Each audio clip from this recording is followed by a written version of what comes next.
Hi all, this is part 11 of my Euro Yen weekly trade.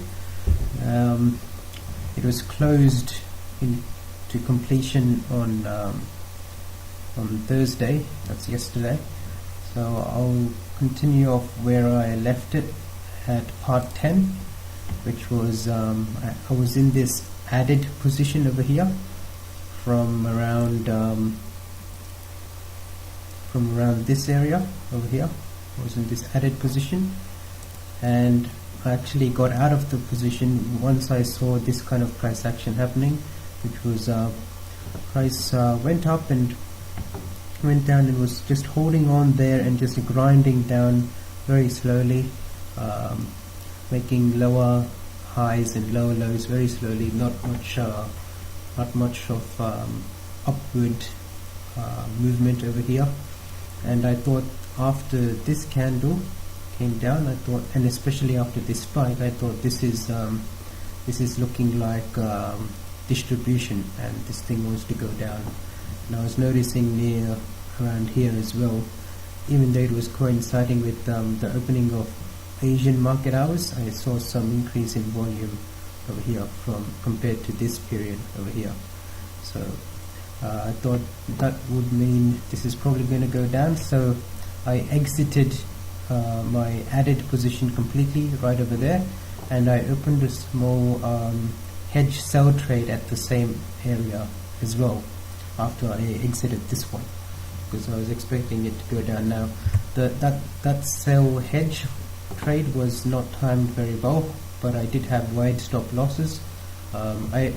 The reasoning for entering it right there was in case it just decides to come down all the way from there. I didn't want to miss much of the move, so that's why I did have stop losses above this area. And as usual, I usually enter small for these kind of entries without a proper reversal structure and a pullback. So that small hedge sell, I was tracking it on a lower time frame, and when I saw this a more valid structure, which is these sharp sellers coming down, and a struggling choppy pullback over here, and this rejection again, another sharp reversal over here, that's when I actually added onto my head sell entry right around there, a bit more positions, and put my stop loss just above over here, above this key supply area, and move my stop loss for the original head sell entry over here as well to that line. So I think that was a good decision. I did survive a spike, but after this it confirmed that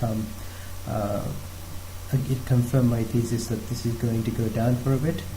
So I was just holding on there, and what happened was it did go down very nicely all the way down to around this reaction zone, but I didn't quite close it because I was expecting this to go down even further from around there. From around here, I was expecting this to go down even further, which was, I think, the right idea, except it's just I didn't expect the pullbacks to come in so deeply so early. So this is looking like it was coming in from a sort of channel sort of perspective over here, but I didn't expect this deep pullback, so I actually got out of the sell hedges around here for a small profit. And later on around this area, I'll show it on the 1 hourly.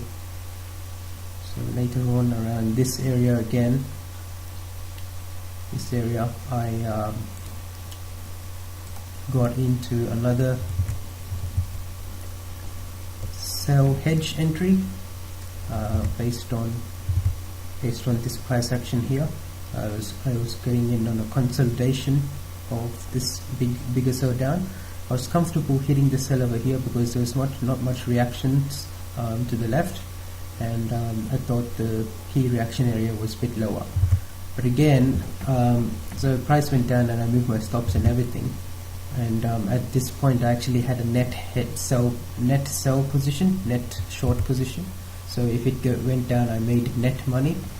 Now again, I think I was a bit biased in thinking this sell would actually go down a lot more. I was thinking this sell would go down a lot more without too many pullbacks, but I think I failed to see this bigger picture on this 1 hourly, which was this has been on and up for quite a while. So if there is some sort of reversal, there's going to be some kind of extended ranging period over here. So that's logical, and that's sort of what I missed in this bigger picture, because I think I was too focused on the momentum of the smaller time frames. So knowing that if I had known that there was still some more ranging action to go in the higher time frames, I would have gotten out sooner, but I didn't do so, and I actually fooled myself into thinking, okay, this price has broken this key support area, but the volume there has not really increased that much. So I actually got out of this head sell after this sharp move up by the buyers, just for a very small profit, and gave away some 2R kind of profit in this one. So that was a bit of an oversight in not really seeing the bigger picture of where I was and what kind of price action I could expect from this area, which is, if it is going to go down and react from this key daily resistance, there's going to be some more extended ranging action.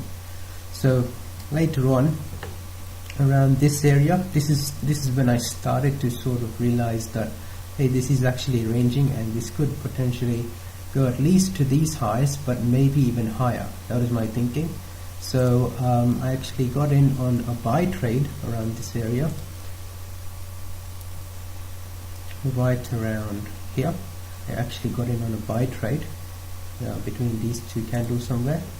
It was a bit late, the entry was a bit late, because I ideally should have gotten the entry over here, but I was watching some other pairs, so I missed it.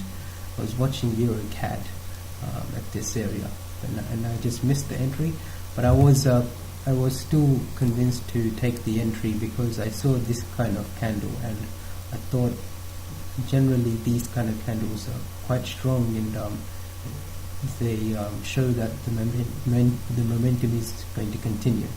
And correlations across the other euros told me this they are going up for a bit, so that's why I got in over there.